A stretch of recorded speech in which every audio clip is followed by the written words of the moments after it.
Welcome to the Sugar Dome. I'm David Bull, and tonight my job is simple: to guide you. Your job is much more difficult: to prove yourselves. So, let's start today off right. You are, of course, currently knee-deep in an epic battle with dragons. But in addition to your beasts, the dome needs magic. This I've got to see.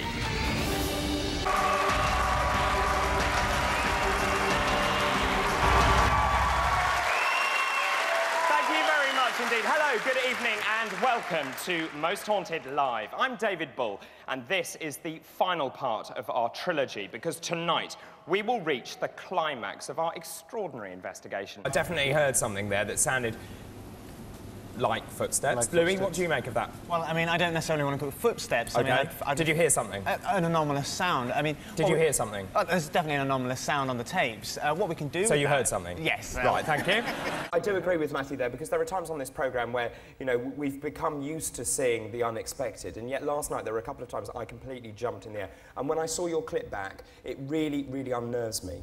The person joining the investigation team tonight is... I think that's enough, thank you very much.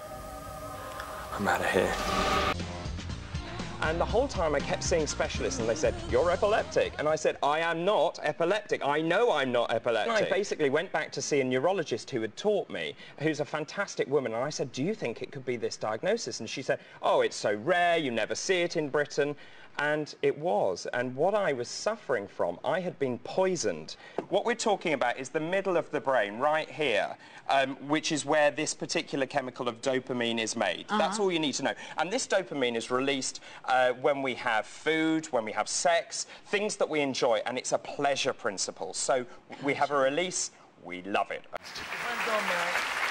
Great stuff, Jonathan, great stuff. Now, you're a prefect, aren't you? I am at school, yeah. So I should show reverence to you, obviously. You've done so well. What do you draw your inspiration, or who do you draw your inspiration from? Loads of my friends for support. I had no idea. I hadn't really thought about the fact that diagnosis rhyme with cystic fibrosis. Brilliant, brilliant.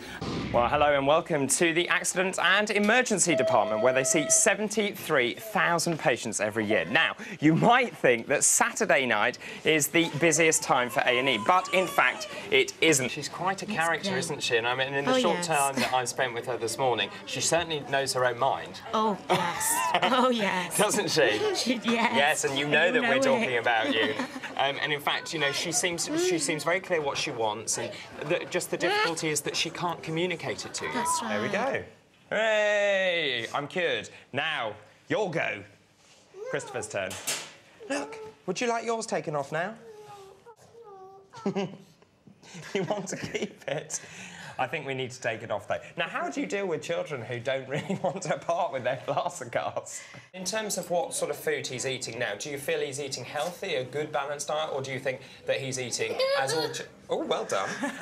Or do you think... You've finished, well done, brilliant. But first tonight, thousands of operations are being cancelled because hospital beds are being taken up by elderly people. They're fit enough to leave, but they can't. How do you answer that? People are waiting on trolleys. Newspaper headings are saying, casualty units fundamentally unsafe, horrific waits, patients waiting on trolleys for 20 hours, a 93-year-old lady on a trolley for 90 hours. It's unacceptable. Oh, I agree. The British Medical Association have told Health Check today that this is a national crisis. Well, the Department of Health said, well, in fact, in the NHS plan, they have given £900 million over 3 years to keep elderly patients out of hospital. So they say they're doing something. At the end of the day, all politicians do the same thing. They play this political football, and the people who lose are people like George and Rita Hemingway. Grief is a really important process that you go through, and there are lots of phases of grief, you know, which start sort of with shock and denial and anger and so on, and then you kind of work through to acceptance.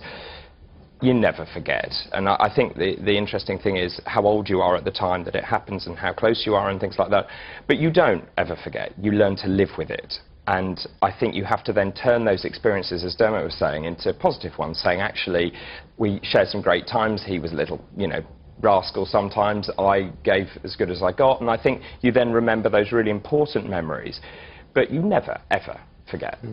I think it's a very serious subject, actually, and we as doctors do see a lot of people coming in who have got sexual problems, and a lot of it's about confidence. And I think there's a lot to be said for actually talking through some of the issues and so on and talking it. But I really like the idea of doing that one-to-one with someone that you can trust, that you don't, that you can really impart any information. I think this would be slightly bizarre to be in a classroom surrounded by a flogger and cucumbers. Personally, with men, you know, I think they may be nervous. I think particularly if it's on a new date or you're out and you're trying to, you know, pull someone in a bar, then you're obviously going to be having a few drinks as well. It gives you Dutch courage. You're more likely to say hilarious things to try and impress them. And of course, there is a very fine line between how much you can have before, you know, as you say, your performance is severely impeded. Are you a legit doctor, or did you buy the title, or what?